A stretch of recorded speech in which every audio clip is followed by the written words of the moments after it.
खरं तर दिवाळीचा सण साजरा होत असताना उद्या पहिली अंघोळ दीपावळीची आणि त्या पूर्वसंध्येला नेमक्या तिरेगावातली दीपावळी नेमकी कशी आहे.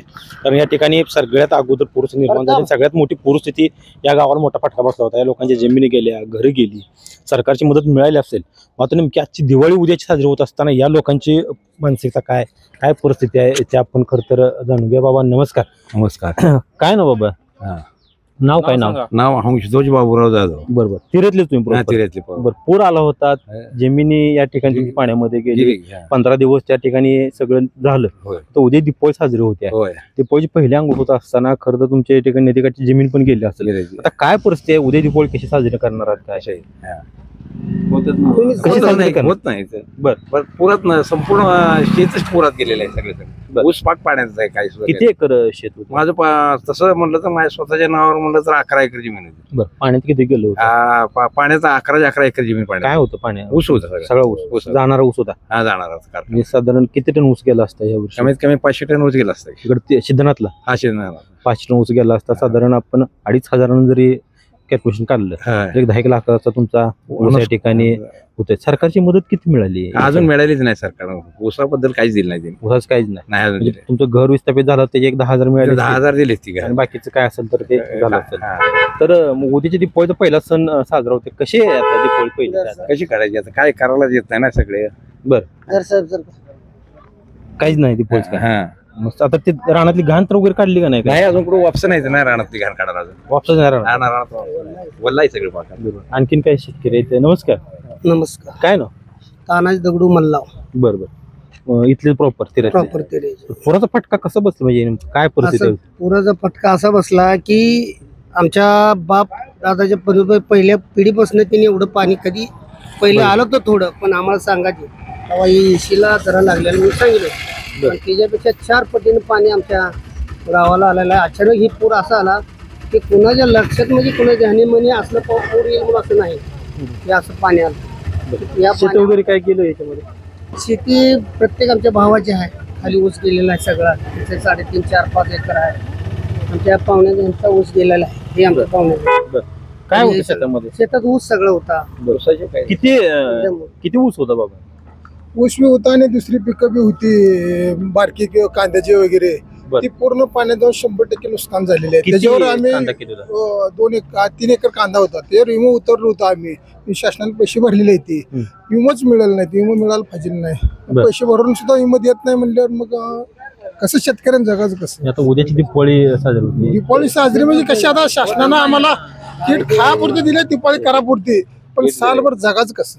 बाकीची जी अडचण उद्या दिवाळी होईल तेवढ्या करू, पण सालभर जगाच कसं? ही मोठी परिस्थिती आम्हाला अवघड झालेली आहे. नाही, जगाची परिस्थिती अवघड झालेली आहे. शासनाने दिले दिवाळी पुरतं लाडकी बहिणीच्या कुठल्या संदर्भात दिले, लईला थोडं दिले, दिवाळी किट दिले, दिवाळी होईल आमची. पण मोहरं खाणं आमचं जगणं शेतकऱ्याचं मुश्किल झालेलं आहे.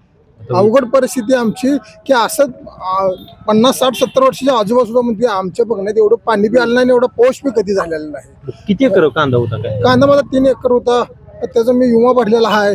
किती निघाला असता कांदा? कांदा निघाला असता 3 एकरात जवळजवळ 300 क्विंटल कांदा निघाला असता. तर ते आता 25 पिशवी निघत नाही कांदा. 100% लॉस मध्ये आहे. आम्ही विमो बी भरलेले इथे शासनाला. विमो भरा म्हणलं, विमो भरले. विम्याचे पैसे मिळायला पाहिजे आम्हाला. असं अन्याय नको. नाक दाबून बुक्कीचा मार असला व्हायला नको आम्हाला. आणखीन काय? माझं नाव लक्ष्मण दत्तात्रय सुरवस आहे.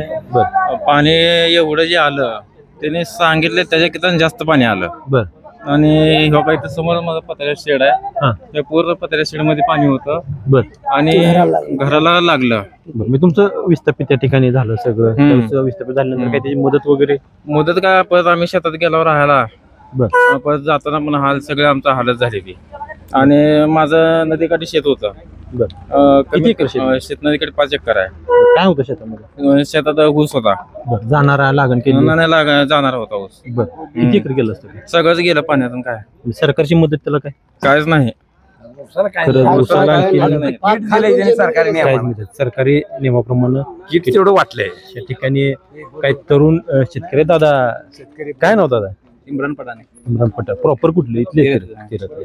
पूर येऊन या ठिकाणी गेला हा, गेला. कशी परिस्थिती होती पुरामध्ये बिकट परिस्थिती झाली. बरं आता या ठिकाणी पूर्व सरलाय सगळं झालं पण आता उद्या दिवाळी साजरी होते आहे हं, सगळीकडे दिवाळीचा धामधूम होत असताना तिरतली दिवाळी आता कशी असणार आहे कारण या गावाला सगळ्यात मोठा फटका बसलाय शेती खूप या ठिकाणी उद्ध्वस्त झाली पूर्ण आहे पाणी होते आपल्याकडे त्यामुळे यावेळेस म्हणजे शासनानं काय तर मदत केली किंवा आता अजून तर पैसे काय आले नाहीत ते.